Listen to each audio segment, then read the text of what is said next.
Hello, everyone, and welcome to Soft Stories.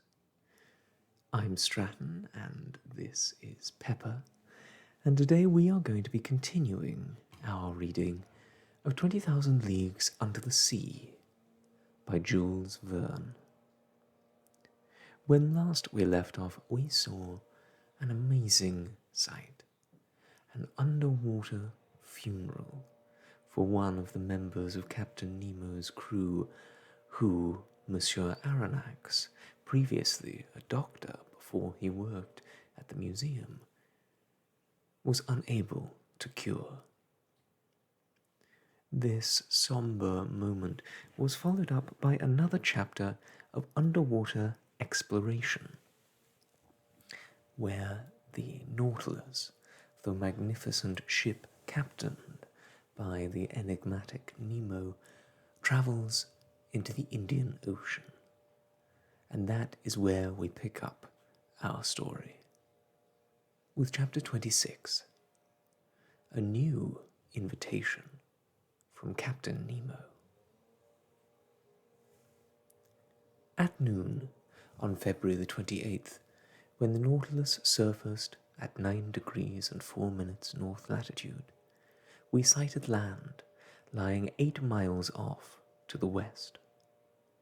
First, I noticed a group of mountains rising in very peculiar shapes to a height of about 2,000 feet. Once our position had been determined, I went back down to the lounge and looked at the chart. We were off Ceylon, that pearl which hangs below the Indian peninsula. I went to the library, looking for some book on this island, one of the most fertile on earth, and I found one by Sir H.C.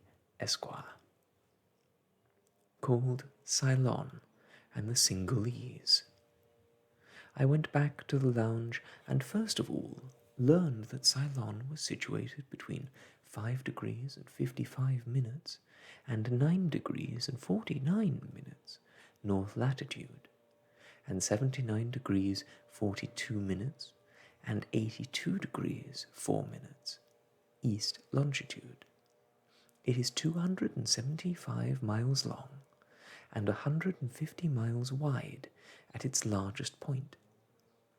It is 900 miles in circumference and 24,448 miles in area, or, in other words, it is a little smaller than Ireland. Just then, Captain Nemo and the first mate appeared. After taking a look at the chart, Captain Nemo turned toward me and said, "Ceylon is famous for its pearl fisheries. Would you enjoy visiting one of them, Monsieur Aronnax?" "I certainly would, Captain." "Fine. It will be easy. But even though we will see the fisheries, we will not see any fishermen. Their season has not yet begun. Never mind. I'll give the order to head for the Gulf of Mannar, where we'll arrive during the night." The captain said several words to the first mate, who immediately left the room.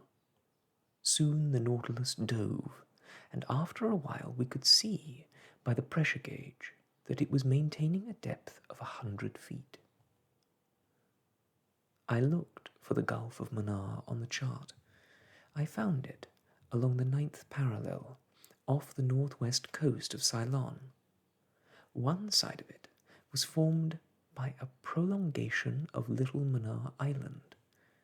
In order to get there, we had to travel up the whole western coast of Ceylon. "Professor," said Captain Nemo, "there are pearl fisheries in the Bay of Bengal, in the Indian Ocean, in the China Sea and the Japan Sea, off America in the Gulf of Panama and the Gulf of California. but the finest pearl fishing is off the coast of Ceylon. However, we'll be arriving a bit early. The fishermen only come to the Gulf of Mannar during the month of March, and then, for 30 days, their 300 boats ferret out this treasure of the sea. Each boat has 10 men to row and 10 to fish. The latter are divided into 2 groups who take turns diving. They go down as deep as 40 feet, using a heavy stone they grip with their feet, which is attached to the boat by means of a rope. "You mean to say," I exclaimed, "that they still use such primitive methods?" "Yes," answered Captain Nemo, "even though these fisheries belong to the world's most industrious people, the English, who got them by the Treaty of Amiens in 1802. But I should think that a diving suit, like the ones you have, would be very useful for such work." "Yes, these poor fishermen can't stay underwater for long." The Englishman, Percival, in describing his voyage to Ceylon, mentions a Kaffir who could stay down for 5 minutes before coming back to the surface, but I find this hard to believe. I know that some divers can stay down for 57 seconds, and the most skillful for 87 seconds, but they are very rare, and when these poor creatures get back in the boat, blood-stained water pours out of their nose and ears. I think that they can stay down for an average of 30 seconds, and during this time they toss as many pearl oysters as they can grab into a little sack. But generally they don't live long. Their eyes grow weak or become ulcerated. Their bodies become covered with sores, and sometimes they die of a stroke underwater. "Yes," I said. "It's a sad way to earn a living, and especially when you think it's all done just to satisfy a few people's whims. But tell me, Captain, how many oysters can a boat take in during a day?" "From 40 to 50,000. I've even heard it said that in 1814, when the British government sent out some of its own divers, they brought in 76 million oysters in 20 days. "Do these fishermen, at least, make a fairly good living?" "Hardly, Professor. At Panama they earn $1 a week. Usually they earn a penny for each oyster containing a pearl, and then, when you think how many oysters they bring up containing nothing—" "They only make a penny, but their employers get rich. That's awful." "You and your companions will now be able to visit the Mannar beds, Professor," said Captain Nemo, "and if, by chance, some fisherman is operating out of season, you'll be able to watch him work." "Fine, Captain." "By the way, Monsieur Aronnax, are you afraid of sharks?" "Sharks?" I exclaimed. It struck me as a rather ridiculous question. "Well," said Captain Nemo, "I must admit, Captain, that I've had little experience of this species of fish." "We on the Nautilus are quite accustomed to them," said Captain Nemo, "and after a while you'll get used to them too. Moreover, we'll be armed, and on the way we'll perhaps be able to do a little shark hunting. It's very interesting." We'll see you early tomorrow morning, then, Professor. After saying this in an offhand manner, Captain Nemo left the room. If someone invited you to go bear hunting in the Swiss Alps, you would say, "Fine, tomorrow we'll go bear hunting." If someone invited you to go lion hunting in the Atlas Plains or tiger hunting in the jungles of India, you would say, "Aha, it looks as if we're going tiger or lion hunting." But if someone asked you to go hunting sharks in their own element, you would, perhaps, want to think it over for a minute or two before accepting. As for me, I passed my hand over my forehead and found that I had broken out in a cold sweat. "Let's take our time," I said to myself, "and give this matter a little thought. It was one thing hunting sea otters in underwater forests as we did off Crespo Island, but it's something else again to walk over the sea floor when you're almost sure to meet sharks. I know perfectly well that in certain countries, particularly the Andaman Islands, the Negroes don't hesitate to attack sharks with a dagger in one hand and a noose in the other. But I also know that many of them don't come back alive. Besides, I'm not Andamanese, and even if I were, I might be a bit nervous about doing something like this." So there I was, daydreaming about sharks, capable of cutting a man in two with their row upon row of teeth. I could already feel a pain in my side. In addition, I was disturbed by the offhand way the captain had invited me. He had said it as if we were going to hunt harmless foxes in some forest. Well, I thought, Conseil wouldn't think of going, and that way I'll be able to get out of accompanying the captain. As for Ned Land, I wasn't sure how he would take the news. However great a danger might be, it always appealed to his combative nature. I again took up the book on Ceylon, but I could not concentrate on it. Between the lines I kept seeing terrifying, wide-open jaws. Just then, Conseil and the Canadian entered, looking calm and happy. They didn't know what was waiting for them. "Goodness me, monsieur," said Ned Land. "That darned Captain Nemo of yours just made us a very pleasant proposition." "Oh," I said. "So you know?" "With monsieur's permission," answered Conseil, "the commander of the Nautilus has invited us to visit, along with monsieur, the magnificent Ceylonese pearl fisheries.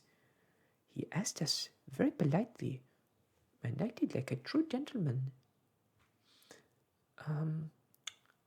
Did he tell you anything else?" "No, monsieur," answered the Canadian, "except that he had already spoken to you about this little excursion." That's right," I said. "But he didn't go into the matter of, No, Professor. You'll be coming with us, won't you?" "Me? Oh, yes. I see you like the idea, Ned." "Yes. It might be very interesting." "And, maybe dangerous?" I said, in an insinuating tone of voice. "Dangerous," replied Ned Land. "A mere excursion in an oyster bed." Obviously, Captain Nemo had not felt it was necessary to tell my companions about the sharks. As for me, I couldn't help feeling worried as I looked at them, as if they were already missing some limb. Should I warn them? Undoubtedly I should have, but I didn't know how to go about it. "Would Monsieur," said Conseil, "give us some information on pearl fishing?" "On the fishing itself?"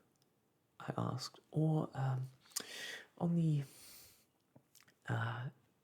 incidents which—" On the fishing itself," replied the Canadian. "It's always best not to be completely ignorant of something you're about to do." "Well then, sit down, my friends, and I'll tell you everything I've just learned from a book on Ceylon and the Cingalese." Ned and Conseil sat down on a couch, and the first thing the Canadian asked was, "Monsieur, just what is a pearl?" "Ned," I answered, "to the poet, a pearl is an ocean tear. To Orientals it is a drop of hardened dew. To women it is an oblong jewel with a glassy sheen, which they wear on their finger, around their neck, or on their ear. To a chemist it is a mixture of calcium phosphate and calcium carbonate with a bit of gelatin. And finally, to the naturalist, it is merely an abnormal secretion from the same organ which produces mother of pearl in certain bivalves." "Subkingdom of mollusks," said Conseil. "Class of Acephala, order of Testacea." "That's right, Conseil. Now, among these Testacea, the abalones, turbos, tridacne, and pinna marinae, or in other words, all those which secrete mother of pearl, that blue, violet, or white substance which coats the inside of their valves, are capable of producing pearls." "Can mussels produce them too?" asked the Canadian. "Yes, the mussels of certain rivers in Scotland, Wales, Ireland, Saxony, Bohemia, and France sometimes produce pearls." "I see," replied the Canadian. "But," I continued, "the mollusk that produces the vast majority of the world's pearls is the pearl oyster, Melagrina margaritifera. And a pearl is nothing but mother of pearl that is formed in the shape of a ball. It either sticks to the oyster's shell or becomes loosely embedded in his flesh. It always starts from some tiny hard object, a sterile egg or a grain of sand, over which a coating of mother of pearl is built up in thin concentric layers over a period of several years." "Is more than one pearl ever found in an oyster?" asked Conseil. "Yes, my boy. Some oysters are veritable jewel boxes. I've even read of an oyster, but I can hardly believe it, which contained no less than 150 sharks." "150 sharks?" Cried Ned Land. Did I say sharks?" I cried. "I meant to say 150 pearls. Pearls. It wouldn't make any sense to say sharks." "It certainly wouldn't," said Conseil. "But would Monsieur now tell us how these pearls are removed from the oysters?" Ah, yes, of course. There are several ways of doing it, and often if they are stuck to the valves, the fishermen have to take them out with pliers. But usually the oysters are spread out on mats of esparto grass covering the banks. They soon die in the open air, and after 10 days, when they have rotted sufficiently, they are dumped into huge tanks of seawater. After this, they are opened and washed. Then begins the double task of the extractors. First, they remove the layers of mother of pearl known in the business as true silver, bastard white, and bastard black, which are sent off in cases weighing between 250 and 300 pounds. Then they remove the flesh of the oyster, boil it, and finally put it through a strainer so as not to lose even the tiniest pearls. Doesn't the price of pearls vary due to their size? Asked Conseil. It not only varies according to their size, I replied, but also according to their shape, their water or colour, and their orient, or that lustre which makes them so attractive to the eye. The loveliest pearls are called virgin pearls, or paragons. They grow isolated in the mollusk's flesh. They are white, often opaque, but sometimes of an opal-like transparency, and usually spherical or pear-shaped. The spherical ones are used to make bracelets, where the pear-shaped ones are reserved for pendants, and since they are the most valuable, these last are sold individually. The other pearls, which stick to the shell, are less regular in shape, and are, therefore, sold by weight. Finally, even further down the scale, there are the little pearls, known as seed pearls. They are sold in bulk, and are mainly used for the embroideries on church vestments. But it must be a very long, hard job, separating pearls according to their size. No, my friend. This work is done with 11 sieves, or strainers, pierced with a varying number of holes. Pearls too large to pass through sieves with 20 to 80 holes are considered as being of the first category. Those which cannot get through strainers with 100 to 800 holes are second category pearls. And finally, those for which they have to use sieves with 900 to 1,000 holes are the seed pearls. That's very clever, said Conseil. They do the whole thing manually. And now, could Monsieur tell us how much money is made from pearl fishing? According to the book I've just read, I answered, the Ceylon fisheries are rented out each year for the sum of 600,000 sharks. You mean dollars? Said Conseil. Yes, dollars. $600,000, I continued. But I don't think the fisheries bring in as much nowadays as they used to, and it's the same with American fisheries. During the reign of Charles V, they brought in $800,000 a year, but now it's only about 2/3 of that. In short, I think the annual income from pearl fishing is about $1,800,000. And haven't there been some famous pearls of great value? Asked Conseil. Indeed, my boy.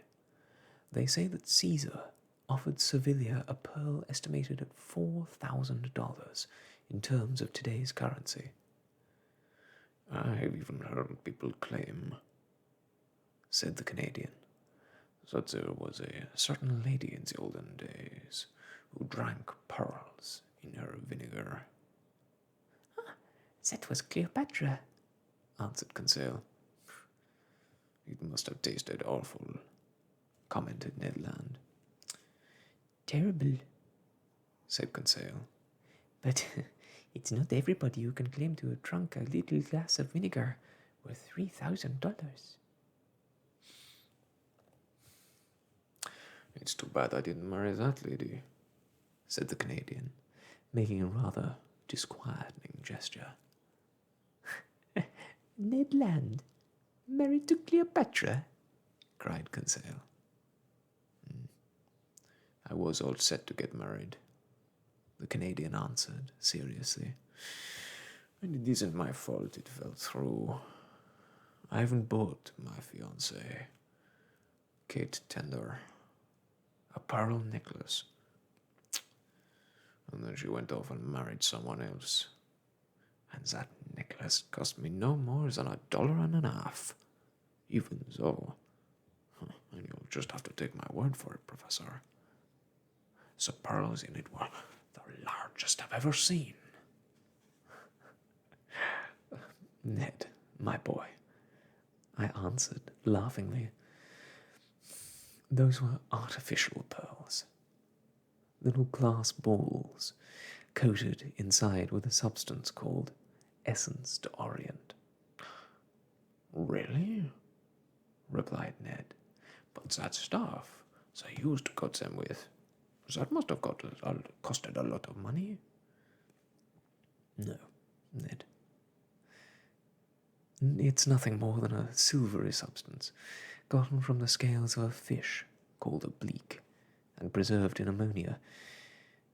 It's almost worthless. Maybe that's why Kate Tender married someone else, Ned Land said philosophically. But to come back to real pearls, I said, I don't think any king has ever owned a finer one than Captain Nemo. This one, here, said Conseil, pointing to the magnificent pearl in its glass case. Yes, it must be worth $400,000, said Conseil, emphatically.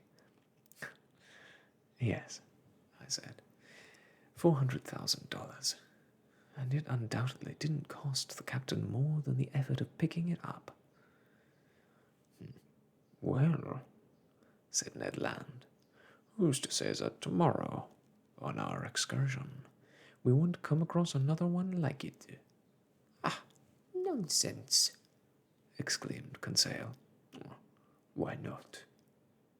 What good would all that money do us on board the Nautilus? On board? Maybe not, said Ned Land. But somewhere else? Where else? Said Conseil, shaking his head. Yes, I said, Ned's right. If we ever brought a pearl like that back to Europe or America, it would help a lot toward making people believe the story of our adventures. I should say so, said the Canadian. But, said Conseil, always coming back to the practical side of things, is pearl fishing dangerous? No, I answered quickly, and especially if you take certain precautions.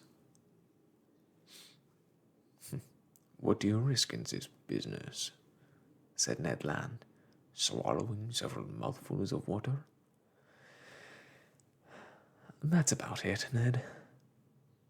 By the way, I said, trying to adopt Captain Nemo's offhand sort of voice, are you afraid of sharks? Me?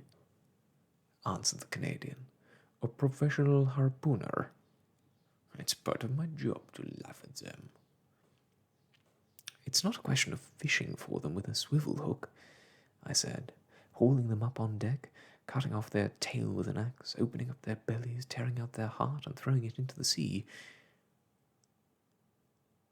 Then you mean we're going to... That's right. Underwater? underwater. As for me, just give me a good harpoon. Besides, monsieur, you probably already know that sharks are built in a kind of odd way. They have to turn over to grab you, and that gives you time to...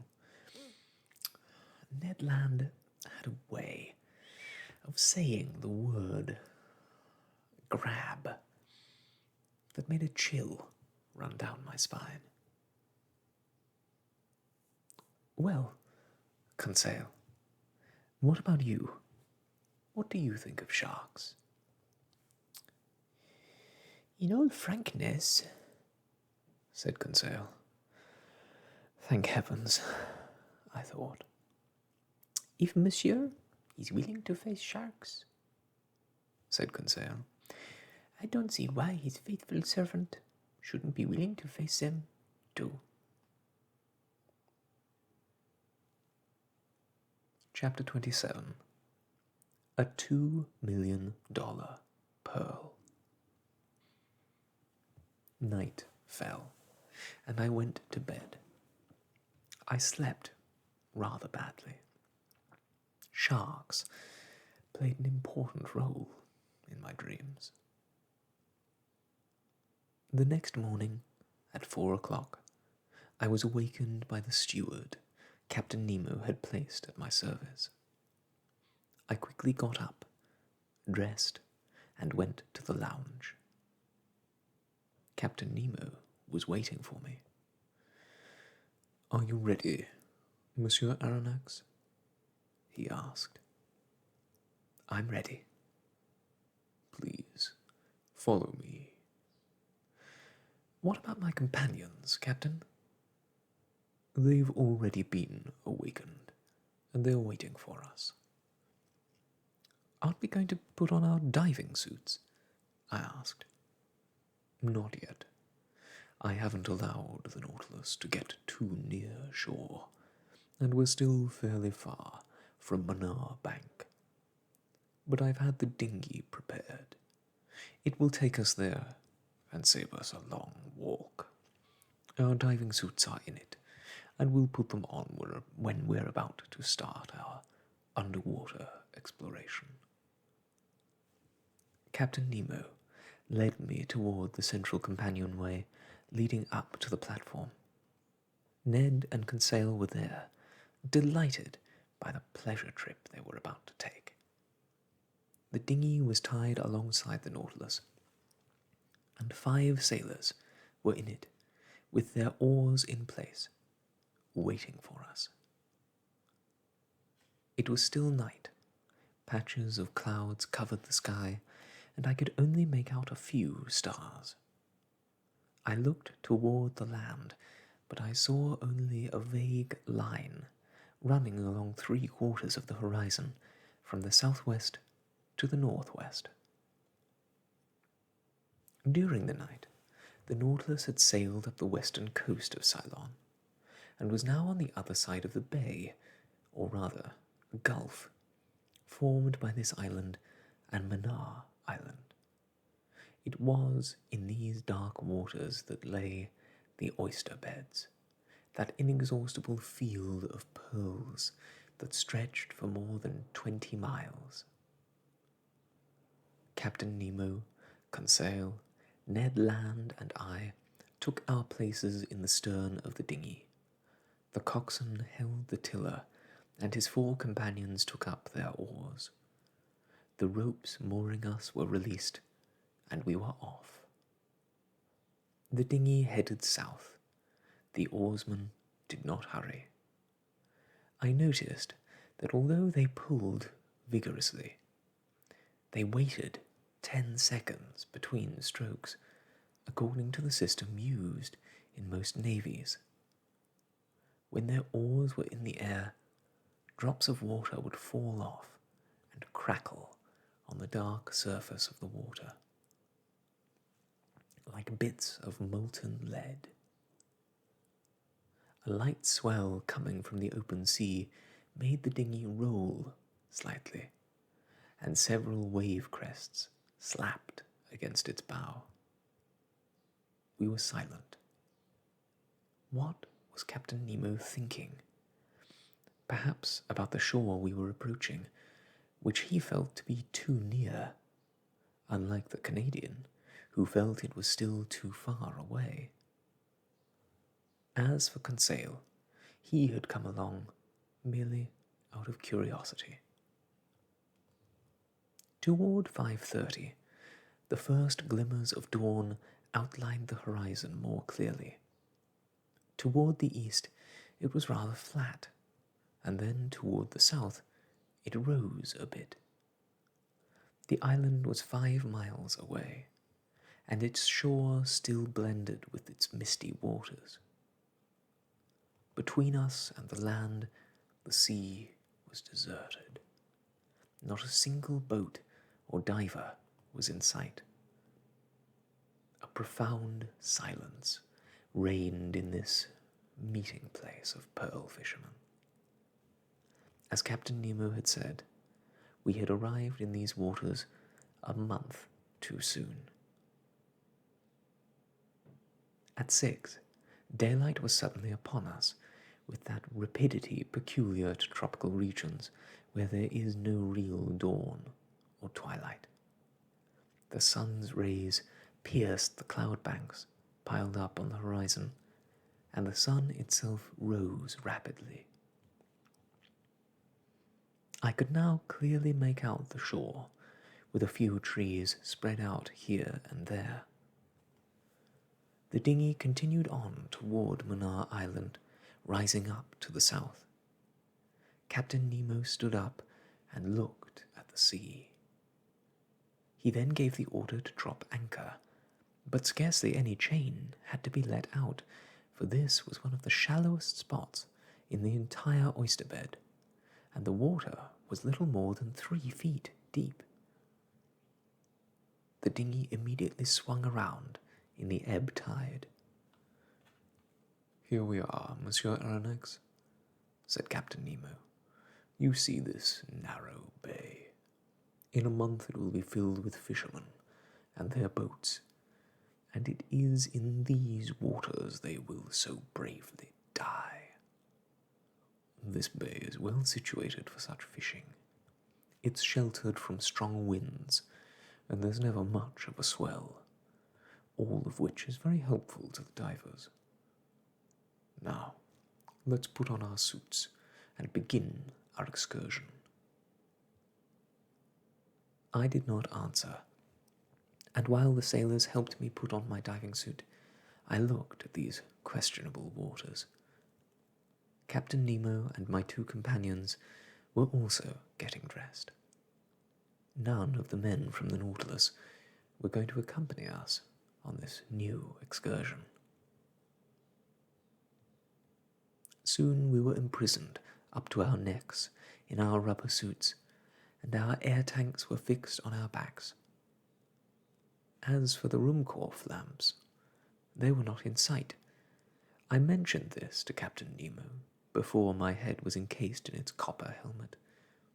"We won't need them," he answered. "We won't be going very deep, and therefore the sun's rays will be enough to light our way. Besides, it wouldn't be wise to take an electric lamp along with us. Its light might have the unfortunate effect of attracting some of the more dangerous inhabitants of these waters." As Captain Nemo said this, I turned to Conseil and Ned Land, but their heads were already inside their helmets. They could neither hear nor answer. I had one last question to ask Captain Nemo. "What about our guns?" "Guns? What good would they do? Don't your mountaineers attack bears with a dagger? Isn't steel safer than lead? Here's a sturdy knife. Put it in your belt and let's be off." I looked at my companions. They were armed like us, and moreover, Ned Land was wielding an enormous harpoon he had put in the dinghy before leaving the Nautilus. I then followed the captain's example and allowed my heavy copper helmet to be put on. Our air reservoirs immediately started functioning. A moment later, the sailors helped us overboard, one after another, and we found ourselves standing on a sandy bottom in about 5 feet of water. Captain Nemo motioned for us to follow him. We went down a gentle slope and disappeared below the surface. Once I was underwater, my fears vanished. I became astonishingly calm. The ease with which I could move increased my confidence, and the strangeness of the spectacle captivated my imagination. The sun was already lighting up the water enough to make the tiniest objects visible. After walking for 10 minutes, we found ourselves at a depth of 16 feet, and the terrain leveled off almost completely. Schools of strange fish of the genus Monoteridae, whose tail is their only fin, flew up from beneath our feet like flocks of snipe in a marsh. I also recognized a Java fish, a veritable 2.5-foot serpent with a pale belly, which, except for the golden stripes on its sides, would be easy to mistake for a conger. Among the genus Stromatidae, characterized by a short, compressed, oval-shaped body, I noticed some species decked in gorgeous colors, carrying their dorsal fin like a scythe. These fish are edible, and when dried and marinated, they make an excellent dish, known as carawade. I also saw some tranquebar fish, belonging to the genus Apsophoridae, whose bodies were covered with a scaly armor in 8 longitudinal sections. The sun lit up the waters more and more as it slowly rose in the sky. The terrain changed little by little. The fine-grained sand had given way to a veritable paving of smooth rocks covered with a carpet of mollusks and zoophytes. Among other specimens of these 2 subkingdoms, I noticed some Placinae with their thin, unequal valves, a kind of oyster found only in the Red Sea and Indian Ocean, orange-colored Lucinae with their round shells, awl-shaped Terebellum, several of those Persian purpura, which furnished a marvelous dive for the Nautilus, horned murices 6 inches long, erect in the water, like hands ready to seize us.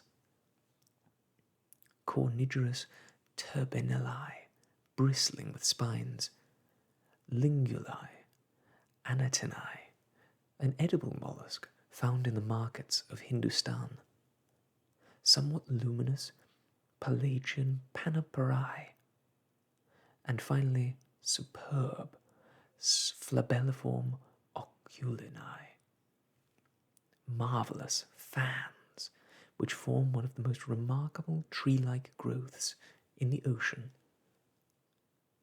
In the midst of these living plants, and beneath these arbors of hydrophytes, ran legions of clumsy articulata, mainly frog crabs, whose shell is shaped like a somewhat rounded triangle. Birgi, found only in these waters, and horrible, repulsive-looking parthenopes.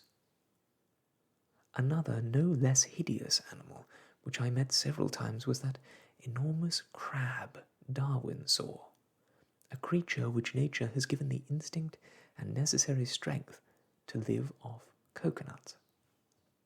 It climbs up trees next to the shore, knocks down a coconut which breaks open upon hitting the ground, and then opens it with its powerful claws.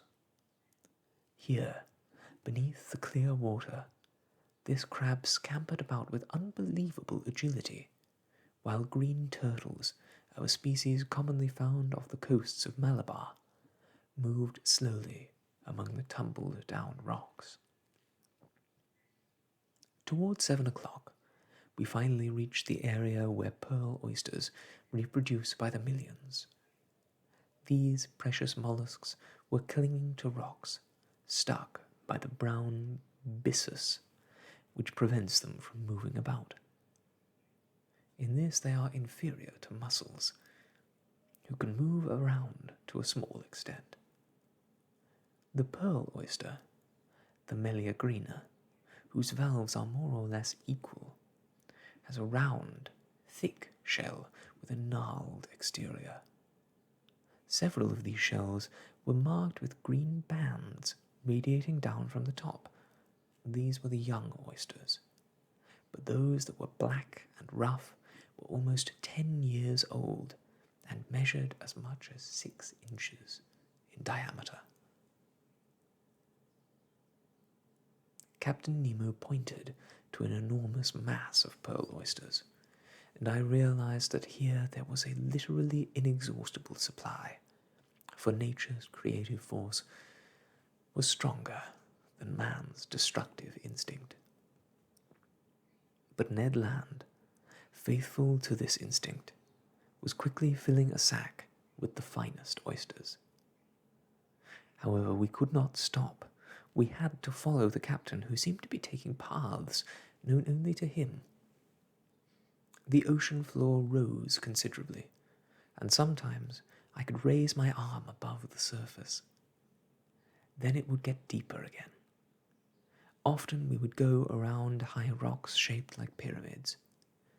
In the darker hollows of their craggy surface, large crustaceans were perched on their legs like war machines, looking at us with their set eyes.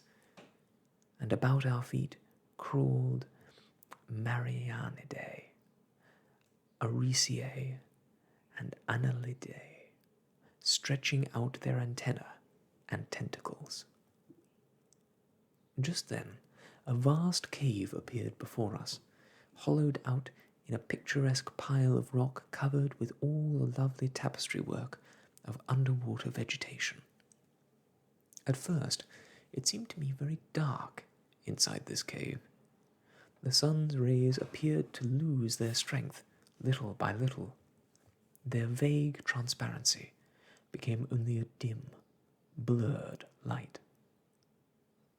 Captain Nemo entered, and we followed. My eyes soon became accustomed to the relative darkness. I could make out natural pillars supporting a whimsically shaped vaulting and resting on a granite base, like the heavy columns of Tuscan architecture. Why was our strange guide taking us into the depths of this underwater crypt? I was soon to know. After going down a rather steep slope, we found ourselves standing at the bottom of a sort of circular pit. There, Captain Nemo stopped and pointed to something I had not noticed. It was an oyster of amazing size, a giant clam which would have made a holy water basin big enough to hold a lake. It was 7 feet wide, and therefore even bigger than the one in the Nautilus's lounge.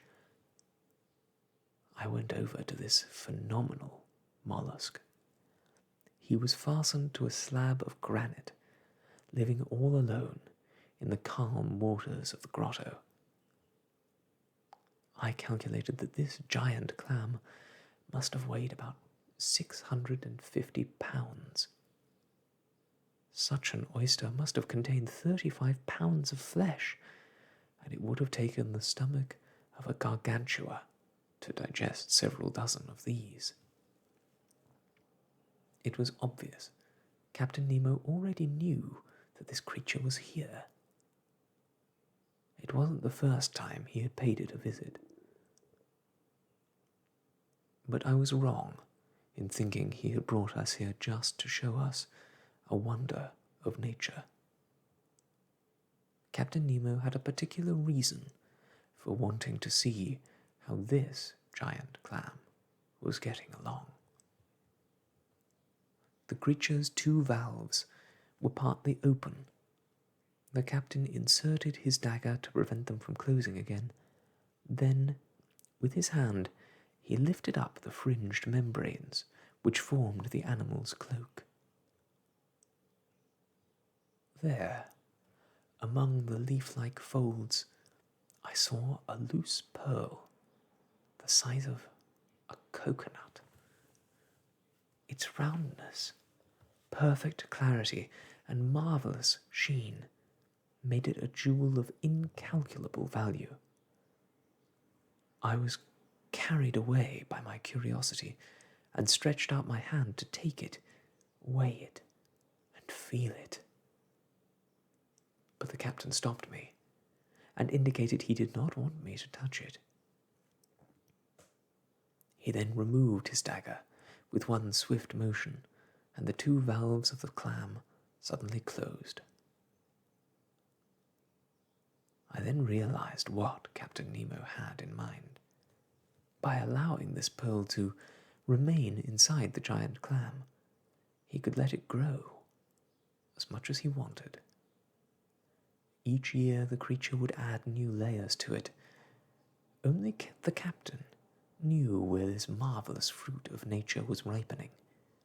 He alone was bringing it up, one might say, so that one day he might take it to his precious museum. He might even have started the growth of this pearl, as they do in China and India, by placing some piece of glass or metal inside the giant clam, and allowing this object to become covered with the creature's pearl-forming secretions. In any case, by comparing this pearl with others I knew, and with those in the captain's collection, I estimated it to be worth at least $2 million. But it was more a wonder of nature than a piece of jewellery, for I can't imagine what woman's ear could support such a weight. The visit to the giant clam was over. Captain Nemo left the cave, and we went back up to the oyster beds, in the midst of clear waters not yet disturbed by the work of divers. We walked alone, like people out for a stroll, each one stopping or wandering off whenever he wished. As for me, I was no longer troubled by the dangers which my imagination had so ridiculously exaggerated. The ocean floor rose up, and soon I was walking in a depth of 4 feet, with my head out of the water. Conseil joined me, and putting his helmet alongside mine, made a friendly gesture with his eyes.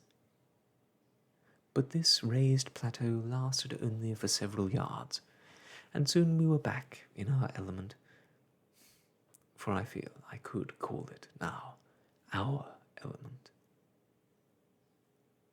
10 minutes later, Captain Nemo stopped suddenly. I thought we were going to start back, but no. He motioned for us to squat down beside him in a crevasse. He pointed to a place in the water, and I looked hard to try and discover what it was he saw. About 15 feet away, a shadow appeared and descended to the ocean floor. The disturbing idea that it might be a shark crossed my mind, but I was wrong. And as yet, we were not face to face with one of those monsters of the deep. It was a man, a live man, an Indian, a poor devil of a fisherman who had undoubtedly come to gather what he could before harvest time. I could make out the bottom of his rowboat anchored several feet above his head. He would dive and then go back up, time after time. A round stone, which he had clutched with his feet and which was tied to the boat by a rope, helped him to get to the bottom more quickly. This was his only implement. Once down in about 15 feet of water, he would drop to his knees and fill his sack with whatever oysters lay at hand. Then he would go back up, empty his sack, bring the stone up, and then start the process, which lasted about 30 seconds, all over again. This diver did not see us. We were hidden in the shadow of a rock. And besides, how could this poor Indian ever have imagined that men, creatures like himself, were there beneath the surface, spying on him and observing every detail of his work? Every time he dove, he would only bring back 10 or 12 oysters, for they had to be torn from the rocks to which they were so strongly fastened. And then, how many of these oysters were completely lacking in those pearls for which he was risking his life? I watched him very closely. He went up and down in a regular rhythm, and for half an hour no danger seemed to threaten him. I was therefore becoming very familiar with this interesting mode of fishing, when suddenly, while the Indian was kneeling down, I saw him make a gesture of fright, get up, and start back to the surface. I then understood his terror. A gigantic shadow appeared above him. It was a huge shark, moving with fire in his eyes and his jaws open. I was paralyzed with horror, incapable of moving. With one powerful movement of its fins, this voracious creature shot toward the Indian, who jumped to one side and avoided the animal's bite, but he did not manage to avoid the tail, which struck him on the chest and knocked him flat on the ocean floor. This scene had lasted no more than several seconds. Then the shark came back, turned over, and was getting ready to cut the Indian in two, when the captain suddenly jumped up next to me. With his dagger in hand, he made straight for the monster, ready to fight it, hand in hand. Just as the shark was about to seize the unfortunate diver, he saw his new adversary, righted himself, and swam rapidly toward him. I can still see Captain Nemo's stance. Bracing himself for the struggle, he coolly awaited the formidable shark, and just as this creature was almost on him, he sidestepped with incredible speed, thus avoiding the jaws, and buried his dagger in the animal's belly. But it did not end there. A terrible struggle began. The shark almost seemed as if it were bellowing. Blood poured from its wounds, the sea turned red, and through this murkiness I could see nothing. Nothing, until, through a clear spot in the water, I made out the brave captain, clutching one of the animal's fins, fighting with it, riddling its belly with blows from his dagger, but without being able to finish it off. That is to say, strike it in the heart. The shark churned the water so furiously that it came close to knocking me over. I would have liked to help the captain, but I was rooted to the spot by horror and could not move. I merely looked on in dread. I saw the struggle take a new turn. The captain fell to the ground, knocked over by the creature's enormous weight. Then the shark's jaws opened like some huge shearing machine, and the captain would have been done for, if not for Ned Land rushing forward as quick as lightning. He hurled his harpoon at the fish. Masses of blood darkened the water. The shark thrashed about with indescribable fury. Ned Land had struck home. This was the monster's death rattle. However, it struggled on, and in one of its horrifying convulsions it knocked Conseil down. But Ned Land had freed the captain.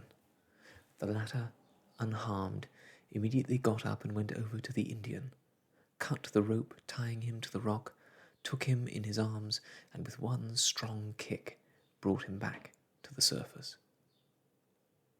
All three of us followed, and in a moment, feeling as if we had been saved by a miracle, we reached the fisherman's boat. Captain Nemo's first preoccupation was bringing the poor fellow back to life. I did not know if he would succeed. I was hopeful, in any case, for the Indian had not been under long, but the blow from the shark's tail could have been fatal. But fortunately, with Conseil and the captain giving him artificial respiration, he soon regained consciousness and opened his eyes. How surprised he must have been to see 4 copper helmets bending over him. But above all, what must he have thought when Captain Nemo pulled a bag of pearls from the pocket of his diving suit and put them in his hand? The poor Indian accepted these alms from the man of the sea with a trembling hand. We could see by his startled eyes that he did not know to what kind of Superman he owed both his life and his good fortune. At a sign from the captain, we returned to the oyster bed and retraced our step. Within half an hour, we had found the anchor holding the Nautilus's dinghy. Once we were in the boat, the sailors helped us take off our heavy copper helmets. Captain Nemo's first words were spoken to the Canadian. "Thank you, Master Land," he said. "I was just repaying a debt." Ned answered. A vague smile played on the captain's lips, and that was all. "To the Nautilus," he said. The little boat sped over the water. Several minutes later, we came across the floating carcass of the shark. By the black colouring on the tips of its fins, I could see that it belonged to the terrible Melanopteron species of the Indian Ocean.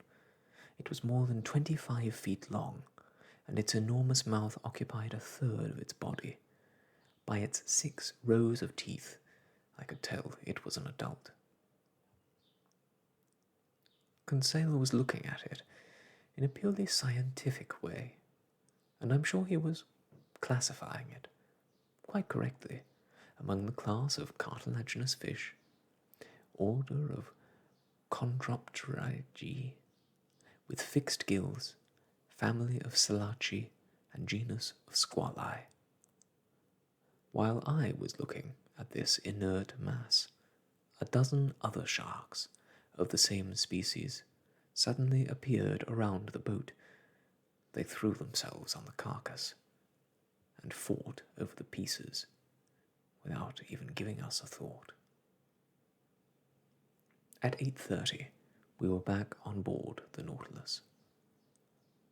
Once we were there, I reflected on our excursion to the Manar beds. 2 thoughts inevitably came to mind. One concerned the captain's unparalleled courage, and the other his devotion for a human being, representative of that race from which he was fleeing beneath the ocean. Whatever one might say, this strange man had not succeeded in entirely burying his heart. When I mentioned this, he answered in a somewhat trembling voice, "This Indian professor lives in the land of the oppressed, and to that land I still belong, and shall, till the day I die.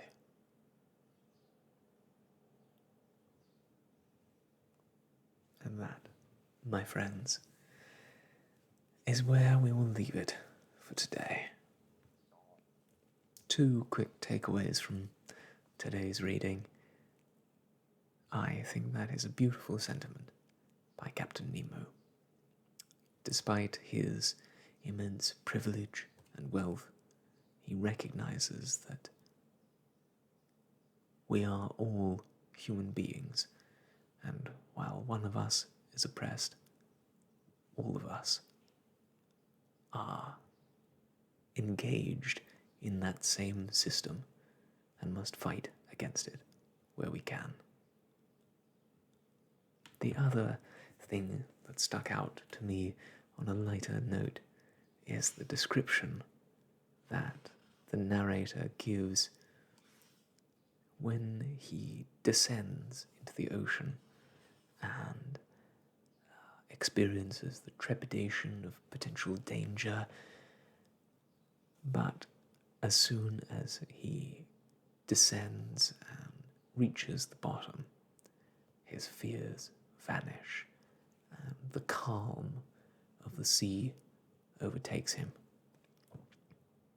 That moment gave me goosebumps, as it's something that I have felt myself when I have had the opportunity to go diving. That moment when you adjust your breathing and the air from your regulator fills your lungs and you realize that you're not drowning. You have escaped the world above, and even for a moment you are free to fly beneath the waves. It's a beautiful feeling, and I heartily recommend it to anyone who has the opportunity to go diving. I look forward to when next I'll be able to go, but who knows when that may be. And on that thought, I must leave you for now, but I'll see you soon, next time on Soft Stories. But until next we meet, I wish you all the best, and goodbye.